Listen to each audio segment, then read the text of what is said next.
Hey, what's going on, everybody? It's Dr. Philip Fletcher. Welcome to another week of the Humanity Matters Weekly. I am glad to join you. It has been a snow day, ice day here in Conway, Arkansas, but nonetheless, we are here to talk about faith and philosophy, nonprofit leadership, and social issues. We want to engage ideas on what it means to be a human being in the pursuit of human flourishing. Man, a lot of good stuff to talk about today. But as always, connect with me on my website, philipfletcher.org. That is philipfletcher.org. Great website. A lot of cool content, essays I put out, but also it is a way that you can look at some of the other things that I put out.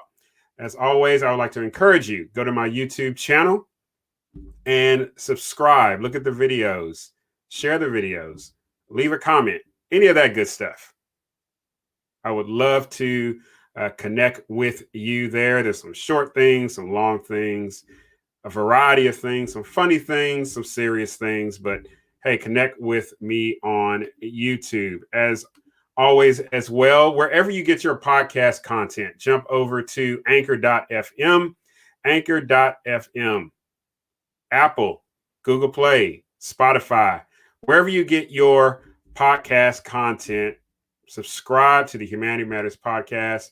Typically release a new one every Monday and typically another bonus one sometime in the middle of the week. This past week, we talked about interrogating ideas and Thomas Sowell. And hey, what's this curious thing about America? So go and check it out. As always, looking for sponsors. PayPal, pfletcher73@gmail.com, pfletcher73@gmail.com. Be a sponsor, $5, whatever. Hey, I was able to get a better camera, better lighting, trying to add quality to this small little production that I've got going on. And then as always, you want to be in the mailbag? Hey, send me an email. We got two good ones tonight. So humanitymatterspodcast@gmail.com. That is humanitymatterspodcast@gmail.com. So upcoming stuff next Sunday, not Valentine's Day, but the 21st, right? I will be having Miss Dr. Rachel Ferguson joining us.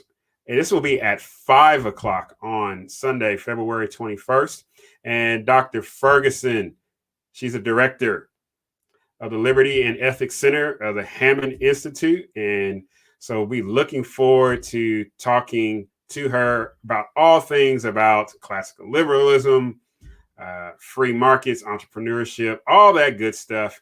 She has a wealth of great knowledge, and looking forward to that interview and your participation as well. And then in March 14th, 2021, 5 p.m., Spike Cohen, the former vice presidential candidate for the Libertarian Party, he will be joining us, and we will be having a great discussion on the ABCs of libertarianism and as well the lessons that he learned while he was running for national office, the second highest office in the land. So Dr. Rachel Ferguson, then followed by Spike Cohen. And then coming also up in March, we will be sitting down with Dr. Peg Falls Corbett, and we'll be talking about restorative justice. And reforms in the criminal justice system. So be looking forward to that. So again, if you got a question or a comment, hey, leave it in the comment section. We are broadcasting live on Facebook as well as on YouTube. So if you've got a comment or a question, drop it. I love to interact with you at some point during this show. And so mailbag time. So first question comes from Aaron. And Aaron asked, I watched a video of you testifying about the 1619 bill in Arkansas. What do you think will happen now that it has failed? So this past Tuesday, I was down at the Capitol and testified regarding Mr. Lowry's bill, HB 1231. He had another associated bill, HB 1218. So I went down there. I didn't speak for it and I didn't speak against it. I simply went down there to inform people about the bill. And more importantly, 1619, but more importantly, the framework that the 1619 project published by the New York Times, its lead writer, Nicole Hannah-Jones. And this idea that the 1619 project was proposing was that the foundations of America is not in 1776, but it actually, the project is asserting that it was in 1619 with the arrival of a number of slaves from West Africa. So the 1619 project is a long line of rapidly produced products, literature, videos, social media type things, small movements that are seeking to press an idea that America, and I quote, in its DNA is fundamentally racist. All right. That is the idea that is being proposed, that is coming out of what is called critical race theory. Now, back to Aaron's question. Let's post that question again. I watched the video testifying about 1619. What do you think will happen now that it has failed? So now the bill didn't pass out of committee. Okay. Teachers, school districts are free to use the documents that were put out by the New York Times to, use it in their class. Right now, it's not a curriculum per se. Okay, it is again it was like an insert within the New York Times. Right, so you pull it out, look at it, and it's got some essays, got poetry, some artwork, and things like that. Okay. Now, a teacher could, if he or she wanted to, use that in conjunction with, whatever they're teaching in regards to, social studies or economics or art, so on and so forth. Right. Now, I received a message from one parent, right, who is concerned because her daughter came home, okay, even, coming home, even in light of the pandemic, right, bringing home information that, had been taught in her class, and she's a fifth grader, that, as a white person, white people are guilty of racism, and white people are guilty of slavery, and, quote, white people are responsible for the things that are happening with Black people today in America, close quote. And she said her daughter just came home feeling some type of way about that, right? And the school was pressing for parents to, basically support the presence of systemic racism in America. So, now that's an anecdotal, that's a one-off. I don't know what other parents have experienced with their children in regards to material like the 1619 project or dealing specifically with the 1619 project, but from my understanding of critical race theory and what it proposes in terms of its tenets of counter storytelling, which is nothing wrong with that. There's always a different perspective. Okay.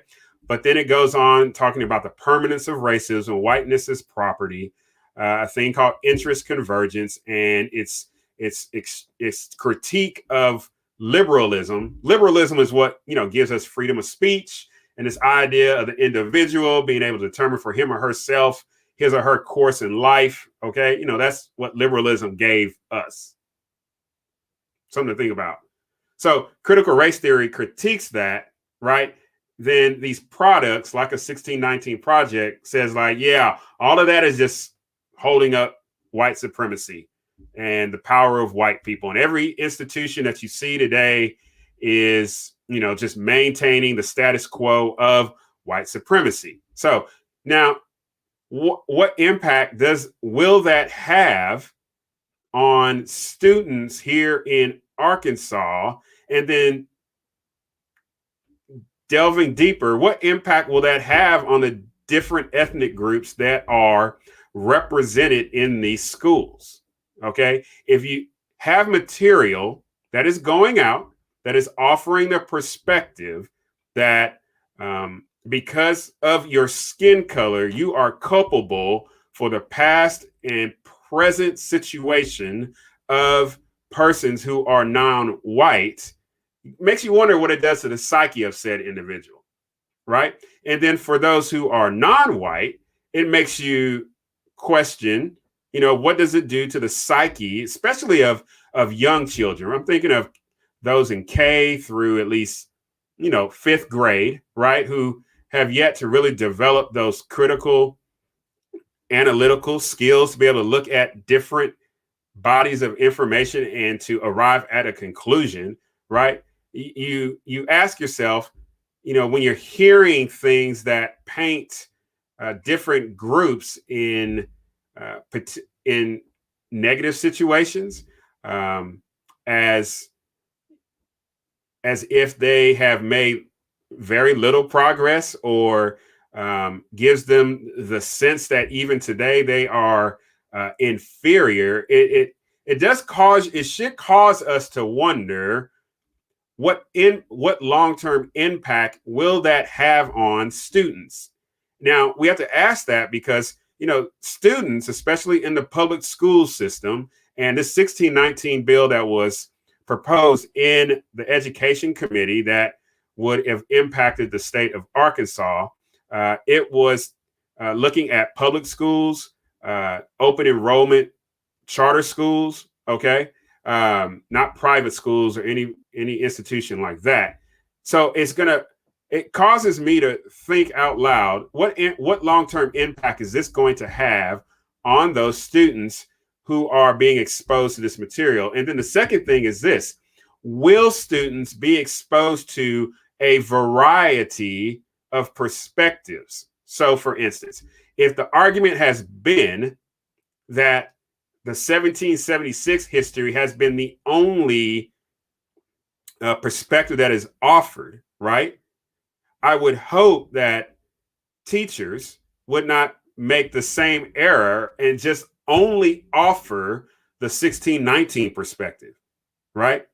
If we want people, and one of the things I heard during the a repeated word I kept hearing from other persons that were testifying this past Tuesday was the term truth, right? Okay, so in order to arrive at the truth, okay, then all the information needs to be present. So fine, present the 1776 information, present the 1619 information, and then leave it for students to decide.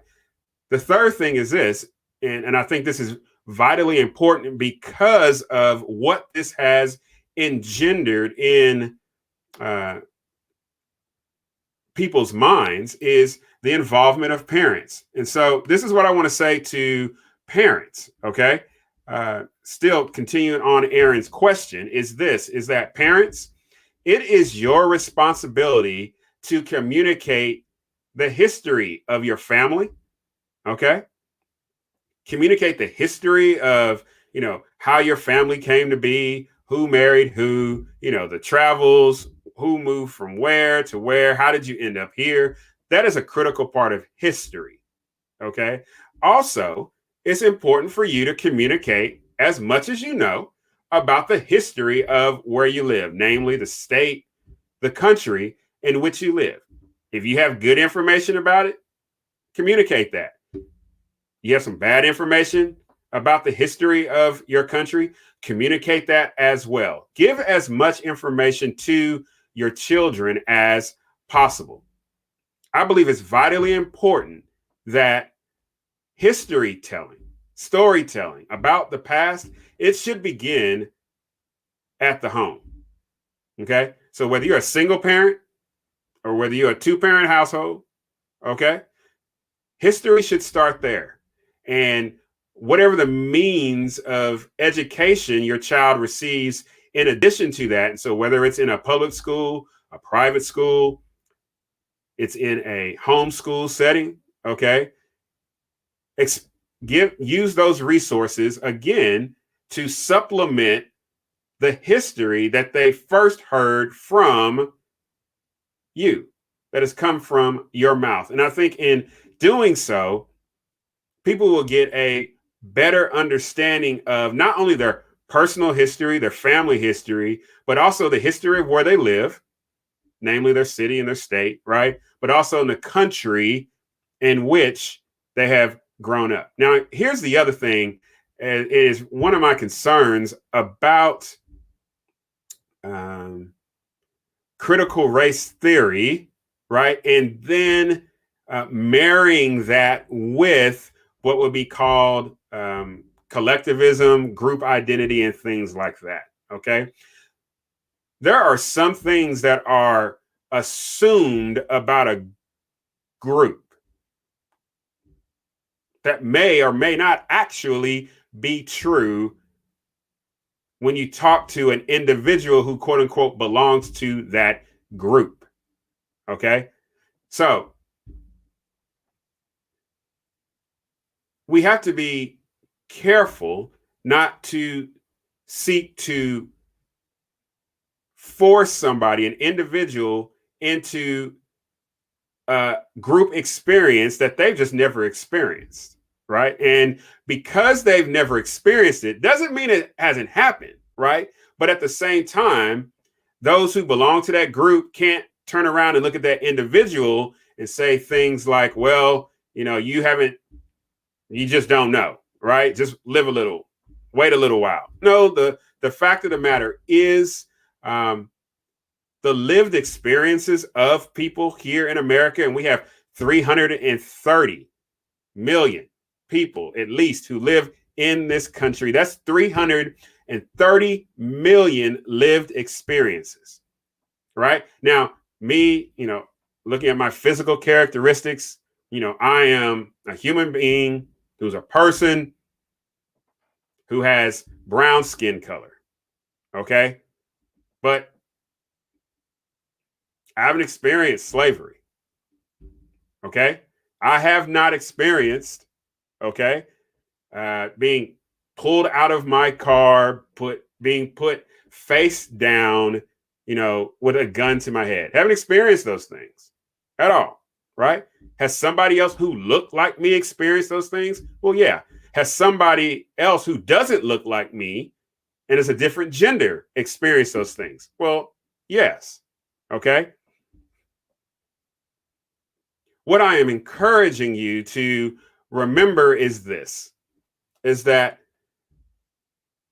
we are men and women who have individual experiences. Okay. Some of those individual experiences are going to line up with more and more people, and then some of them are not. And that's the beauty about being a human being. Is there one commonality? Yeah, we all going to experience suffering. We're going to experience suffering in different ways. So in regards to the 1619 project and whatever happens with study material after that, I would first encourage parents to get more involved in the storytelling, not only of their family history, but also the history they know about where they live. Second, for teachers, right? I would ask you to really think hard, okay, about what you are presenting to your students regarding this type of material. Really look at it. Think about the implications of what you are saying or what you are presenting to your students. And remember to have an environment where they can make up their own mind. And additionally, this, all right, and I have to say this about the 1619 project in general and critical race theory specifically. So you're like, what's critical race theory, right? I got some other videos, you can look it up, right? But if a student just doesn't agree with that, I would ask you teachers to really pay attention to other students who would seek to alienate or marginalize those students because they don't agree with that material. Because there's a possibilities of that. And we see that in the larger culture because, and I saw it Tuesday. We was in the kind of like the waiting room for the testimony where some people who were getting up talking in support of the 1619 bill. In fact, it was a Black man who got up and speaking in support. And in the back room, there were some other Black people who were speaking against it. And they said, and I quote, "That's why we can't get anywhere, because of guys like that." It's those type of ad hominem attacks, right, that are not helpful, but can also filter down even into the classroom setting. So we have to be discerning and careful about this information that we present. And at the end of the day, especially in terms of public education, I'm going to be quite clear here, it's not the responsibility of government to govern the lives of the students. That's the responsibility of those students and their parents. And so if that information is not in line with the values and what those parents believe, then the government, public school, you need to take a knee to the parents and their freedom to choose for their children. So, hey, Aaron, thank you for that question. Hey, if you got a question, you want to participate in the mailbag, send me an email, humanitymatterspodcast@gmail.com. That is humanitymatterspodcast@gmail.com. And so our second question for today comes from Susan. And she asked, she makes a statement. Can you offer your perspective on the impeachment trial going on right now? Oh, Lord. So, the United States Senate started the second impeachment of former President Donald J. Trump. And I'm going to try to adequately represent this, right? And what's going on. So, the United States Senate, who was just sworn in, okay, along with the House. All right. So you've got Nancy Pelosi is the Speaker of the House. You've got Chuck Schumer. Nancy Pelosi is from California. Chuck Schumer, Senator. He is the majority leader in the Senate. He is from New York. Okay. The House sent over one article of impeachment for the former president, Donald Trump. Okay. The Supreme Court Justice Roberts is not presiding over the trial. It's a senator who formerly voted to convict Donald Trump in his first impeachment trial, the whole Russia collusion thing. Okay. As we know, the Senate is locked 50-50 with the Vice President, Kamala Harris. She is the final vote in the whole thing. I don't know how she plays out in the whole impeachment thing. I got to do some studies on that. But needless to say, my thoughts on the impeachment. So I think I set the stage, right? So it started Tuesday, and each side, the House managers, they get 16 hours, and then Donald Trump's lawyers, they get 16 hours. All right. So it's a fair thing. Okay. So as if you follow me for any time, you know, in things like this, I'm referring back to the Constitution of the United States. That's this. Okay. Trusty Dusty. We need to get a new one. It's falling apart. But anyway, so Article 2, Section 4 says this of the United States Constitution. So this is not Philip's opinion, right? This is not some group's, opinion. This is not some, just a group of people that, are just sitting off in a coffee shop who sent this out into the news. No, this is the United States Constitution, all right? Supreme law of the land. And it says this, Article 2, Section 4, the president, vice president, and all civil officers of the United States shall be removed from office on impeachment for and conviction of treason, bribery, and other high crimes and misdemeanors. So, the former president of the United States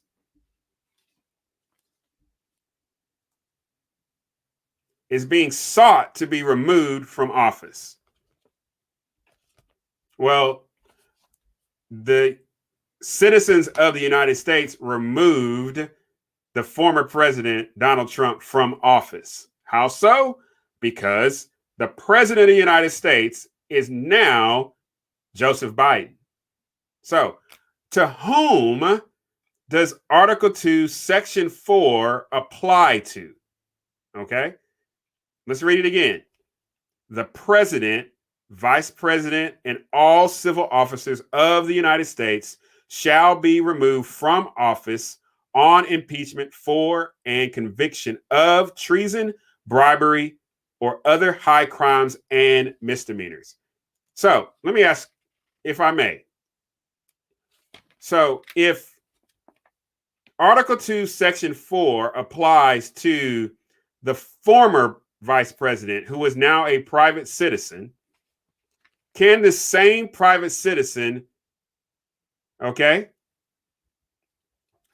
Can this same private citizen, can he or she be the commander in chief of the Army and the Navy of the United States and of the militia of the several states? Okay, so Article 2 keeps mentioning the executive power shall be vested in a president. All right. Section 2, that president shall be a commander in chief of the Army. Section 3, he, the president or she, shall from time to time give to Congress information of the state of the Union, the president, vice president, and all civil officers. So is Article 2 referring to the current president, or is Article 2 referring to the current president and former presidents? That's where I get confused. Now I got it. They voted that the process was constitutional. I don't understand how they arrived at that. Because, doing some basic hermeneutics, right? Article 2 is speaking about the individual who has been voted into office. Who is that office? Who is that person? Well, Article 2 defines who that person is. The executive power shall be vested in a president of the United States of America. He shall hold his office during the term of 4 years, and together with the vice president chosen for the same term be elected as follows. So, in context, that is speaking about Joseph Biden and Kamala Harris. So, all throughout Article 2, as I'm reading this is referring to Joseph Biden. My question is, how can you impeach a former president? Now,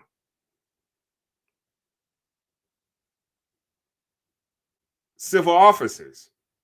So if you've got a civil officer that is still there, carried over from the Trump administration to the Biden administration, he or she still falls within Article 2. He or she, Article 2, Section 4, he or she can be impeached. So I'm asking myself, are we setting a precedent now where former presidents can be impeached? What's the statute of limitations on a former president's quote unquote crimes?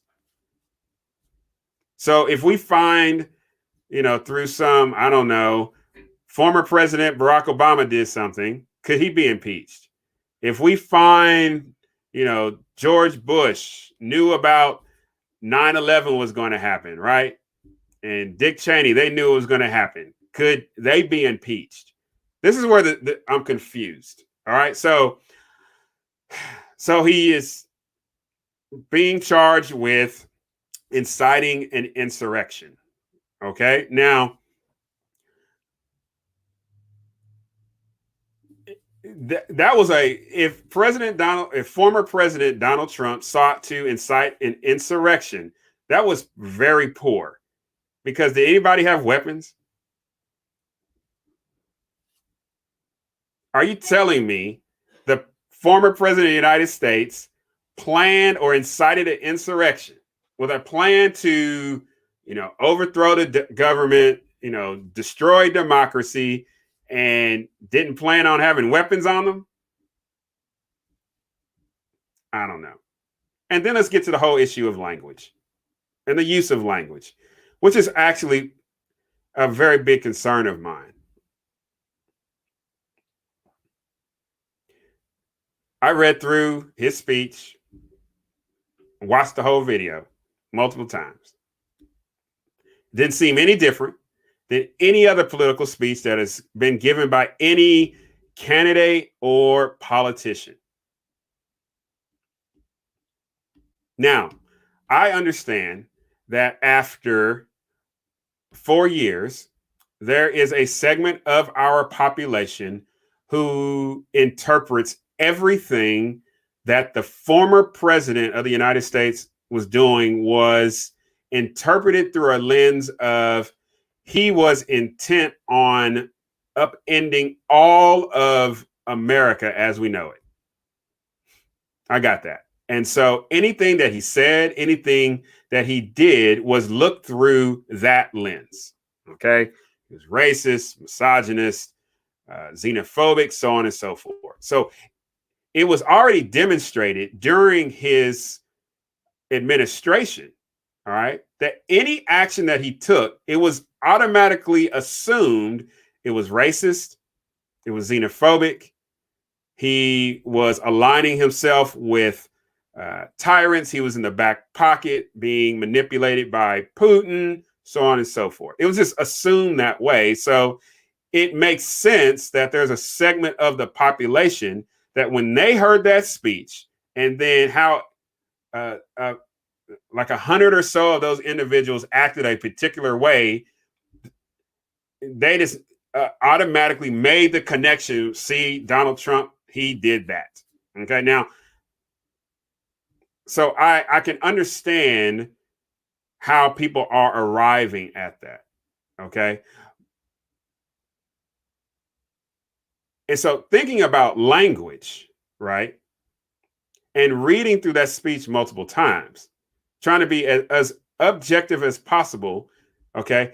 I'm asking myself, what responsibility do each one of us have regarding our words?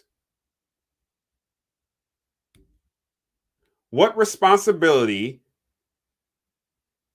does each one of us have regarding our words and what an individual will do with those words? You have to ask yourself, based off of the number of people that were at that rally that was held, okay, what would a rational reasonable person have understood in regards to the speech that he gave? Again, you had a very small segment of individuals who lost their mind, acted a straight up fool, and went into the physical Capitol building. They went into the people's house. All right. The house that I pay to maintain and that you pay to maintain. Real talk. But anyways. But the large majority of those who gathered did not do that. So where were the small number who stormed the physical house, were they being rational and reasonable? What other things were at play there? Okay.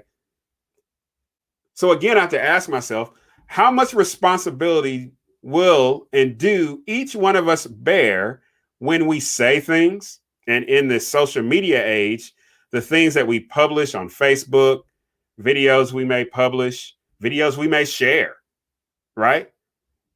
Tweets, Snapchats, Instagram images, TikToks, things like that. If somebody sees my content, right? And they say, oh, I should go out and be kind to people, right? Do I bear responsibility on that individual's actions? Equally, if I were to put out on this video as an example, YouTube, Facebook, don't take me down, okay? If I were to put out, hey, as an example, the next individual you see with red hair, punch him in the face, push back on at him, get in his face. And an individual walks away from this video and does that. Do I bear responsibility for that, or does the individual who did that hold the responsibility? Those are the things I'm thinking through my head. Now, somebody had commented earlier today that, me looking at thinking through, I wonder how politicians next year, well, this year, especially here in Arkansas, we got people running for governor already, lieutenant governor. How will they use their words? Okay. What words and phrases will they use, and what words and phrases will they not use? Because it looks like what is being put on display, not just in Washington, D.C., but across the world, is we are starting to rethink this whole thing about our First Amendment right regarding freedom of speech.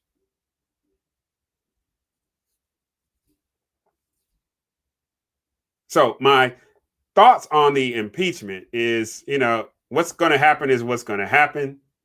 Okay. There's a group that feels like they're on the side of angels.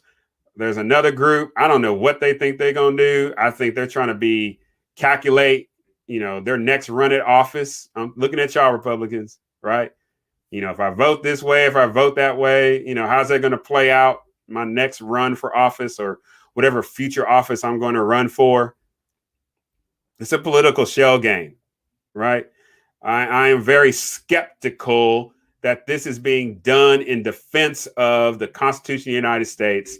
And I'm very skeptical that this is being done in defense of our democratic republic.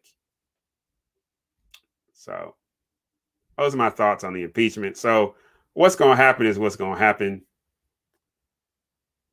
Will it change how they conduct themselves between each other? I don't know. We'll see. We shall see. Hey, this is Dr. Philip Fletcher with the Humanity Matters broadcast, Humanity Matters Weekly. That's my other thing I do. So again, we got some comments jumping up here. All right. So Philip Grant says, is there a chance that those who don't want their kids to listen to CRT will be called racist, and how should the parent process this? Hey, Philip Grant, great question. So I kind of alluded to that. I got a message from a mother, her child experienced not being called a racist, but through the thing that was being taught, right? That white people, and so you got white kids in class, right? They are culpable for past and present negative things that have been done to uh, people of color, right? So, speaking to you, parents, all right, that's tough because to be called a racist without any evidence, okay, and the use of the word racist has evolved. So before you could consider it to be, you could look, an individual says a racially charged pejorative. You can be like, hey man, that's racist. You're acting, in a racial or speaking in a racial way. But it's moved from that to now it is embedded within the institutions and the systems of America. And one of the components about critical race theory is that for white people, you are either actively doing it, right? You're actively, knowingly supporting the status quo and white supremacy, or through your ignorance, you are upholding white supremacy and the status quo. So you're damned if you do and you're damned if you don't, right? And so by virtue of your skin color, you are being judged in a negative way. Doesn't that sound familiar? Isn't that the things that we've been trying to fight to move ourselves out of? So how do you help your child through this? Again, it is reminding your children, and I'm speaking to everybody, regardless of your ethnicity here. It's reminding your children of their dignity and worth as a human being. Okay. God has made them unique, remarkable, and unrepeatable. All right. And God has put him on this earth, him or her on this earth for a purpose and to pursue meaningful things. And so the second thing I would ask you to do is to encourage your children to do meaningful things, to put more good into the world and less bad into the world, right? And so in doing that, pursue meaning. Do meaningful things. In doing meaningful things, it requires having courage, right? So that means speaking well about others, okay? That means helping someone that you see that is in need, speaking truth, right? Doing those kind of things that reflect the uniqueness and the remarkability that is already residing in you. Now, more specifically in this regard,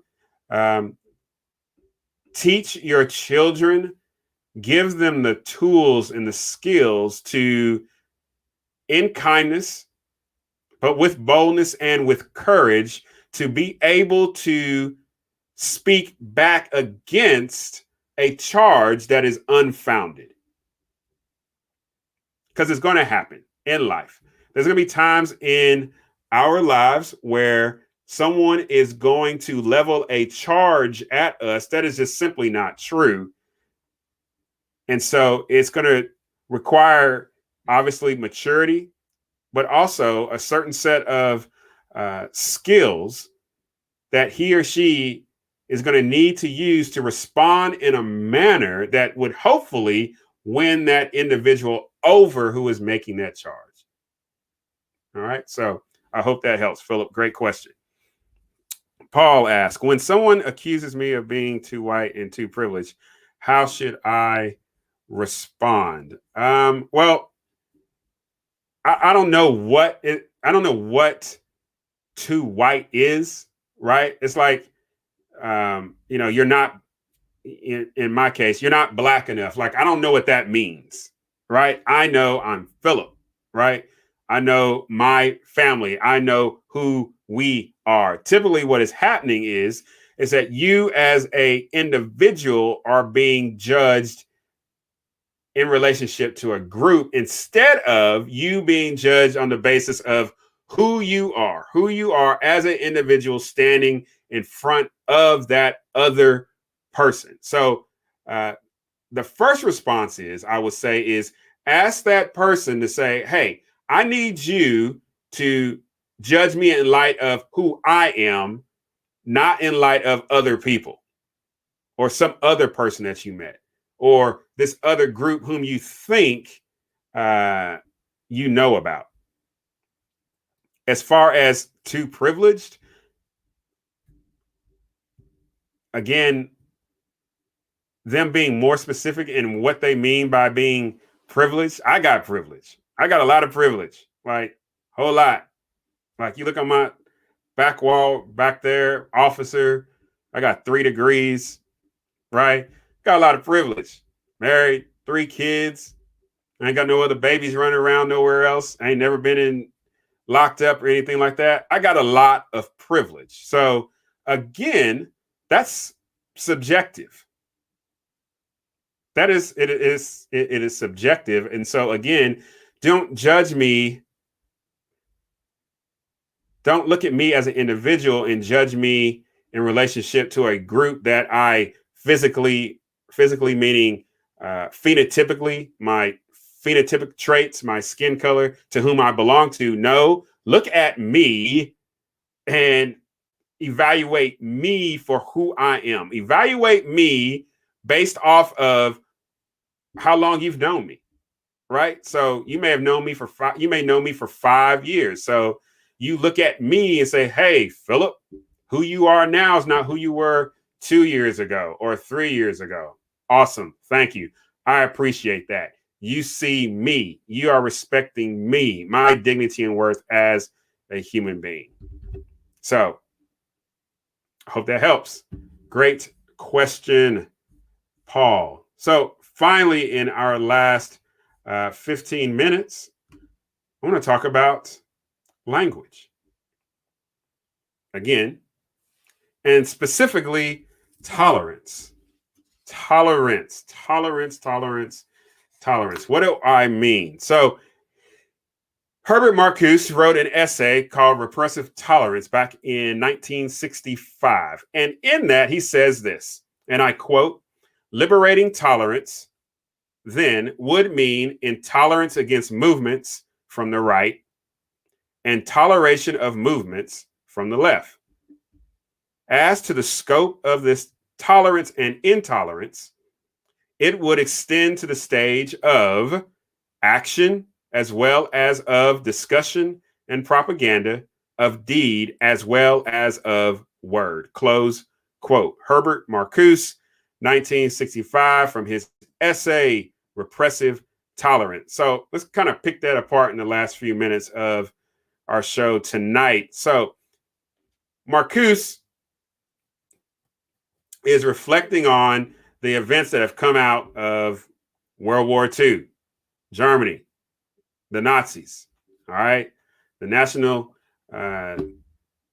those socialists, all right, okay, they were fascist, okay, authoritarian to the right. So that's what he's reacting to, okay. So anything that is coming from the right, from his estimation and his understanding, coming out of the context of Germany, he is saying a liberating tolerance involves intolerance against movements from the right. Okay. So groups that assemble themselves, groups that have formed around an idea about who they are as people, you know, how they envision a particular, you know, part of where they live or their whole nation, thoughts that are coming from those who tend towards the right, those meet with a intoleration.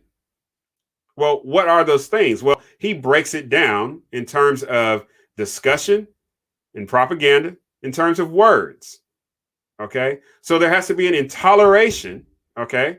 A real liberating tolerance in a society is an intoleration of the words, the discussion, and the propaganda that is coming from the right, the political right. Okay.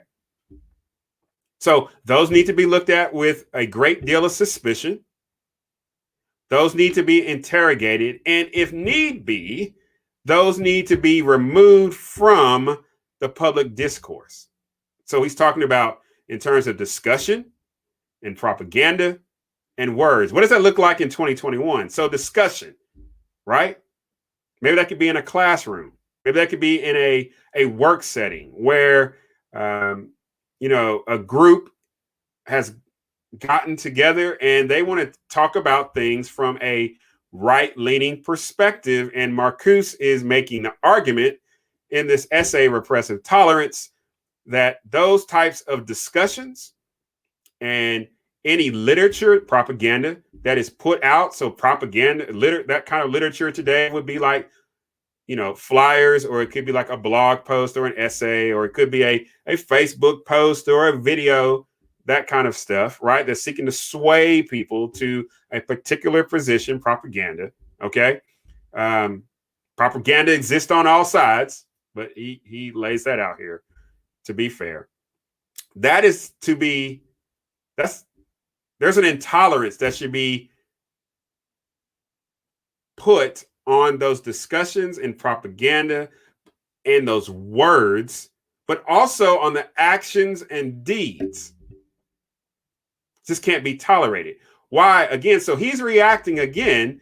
So, you saw what happened in Nazi Germany, right? And the horror that happened coming out of that.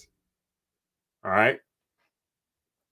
Now, he says a toleration should come from movements from the left. All right. So, in terms of discussion and propaganda, in terms of their words, there should be a toleration. There should be an acceptance, a welcoming, a greater freedom for those discussions and words and propaganda to be able to be disseminated throughout the society. All right. So you see what is happening is, all right, from Marcuse's perspective, is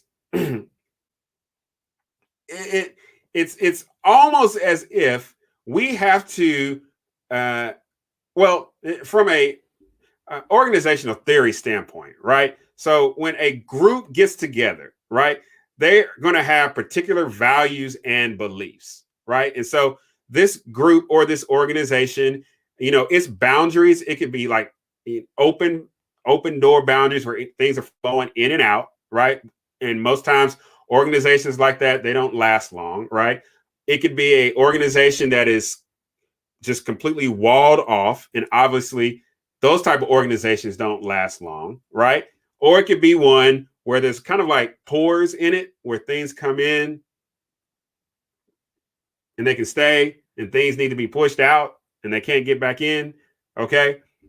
From Marcuse's perspective, all right, a liberating tolerance is that last one I'm talking about. I want to push as much contrary thought out, dangerous thought out in his estimation. And what marks that is any movement, any group from the right. And what can remain is discussions, propaganda, and words, actions, and deeds that come from the left. So in 2021, are we seeing that happening? I wonder what Marcuse would say if he were alive today, what he would say about today.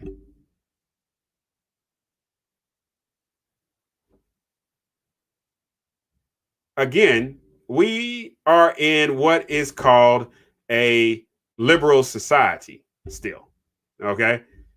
Meaning, that one of those bedrocks, freedom of speech, is our opportunity to be in the public square and be able to discuss the most palatable of ideas and the most, oh my gosh, did he just say that type, or she just say that type ideas, and wrestle with those things.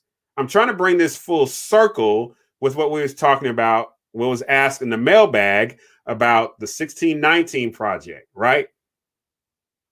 It would be my hope that schools would not function like what Marcuse is talking about, and that there would be an intoleration for 1776 type history And what would only remain is 1619 type history.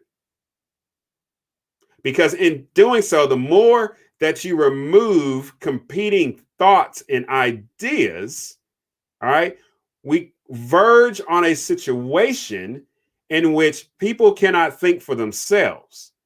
They're just spoon fed some information and explicitly or implicitly are told that this is what they have to believe. And they get that sense how, as they see competing ideas that come from the right, are pushed out. Now, if I may,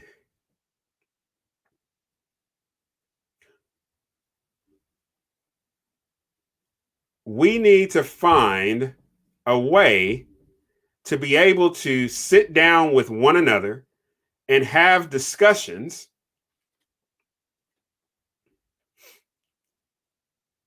about different perspectives, about a particular event, about a particular candidate, particular religion, particular economic situation, ways to move ahead. And we need to be able to have those discussions in a manner that is civil and kind. Secondly, we need to be able to share competing views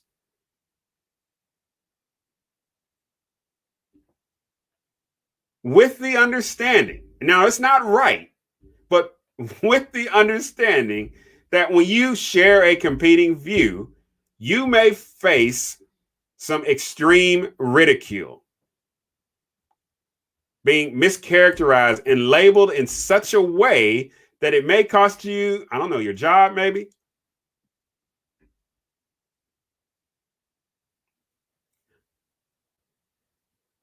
It is a interesting time in which we live in right now. And I think it's important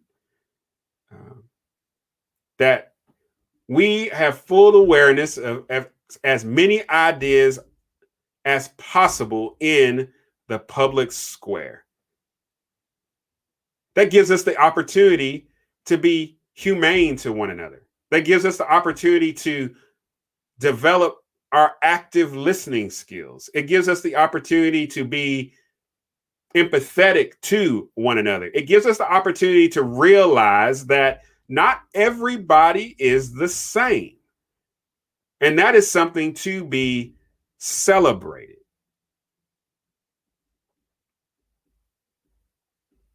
So, again, pay attention.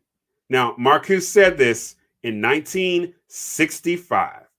So I would ask you, I would challenge you for the rest of this week. Is what Marcuse talking about, is that going on today? And this is what he said, and I quote from Repressive Tolerance, written in 1965 by Herbert Marcuse. And I quote, liberating tolerance then would mean intolerance against movements from the right and toleration of movements from the left. As to the scope of this tolerance and intolerance, it would extend to the stage of action as well as of discussion and propaganda, of deed as well as of word. Close quote. Something to think about. Hey, thank y'all today for joining me for the Humanity Matters Weekly. Talked about a lot of good things on tonight. Hey, check out my nonprofits, City of Hope Outreach, Hope Village, and Replicate. You can find them on Facebook, find web presence, just put in these names, the City of Hope Outreach, Hope Village, and Replicate. Would love your support in this manner. Okay, again, remember, on Sunday, February 21st at 5 p.m., Dr. Rachel Ferguson will be joining me for an interview, and we will be taking your questions. That will be live on Facebook as well as Humanity Matters over at YouTube. And then Sunday, March 14th at 5 p.m., Spike Cohen will be joining me for an interview and your questions. That will be live on Facebook as well as on YouTube. Be looking forward to that. Hey, remember to be loved, to be kind, to be generous. And if we remember to live in hope, we can do the impossible. Y'all take care. God bless.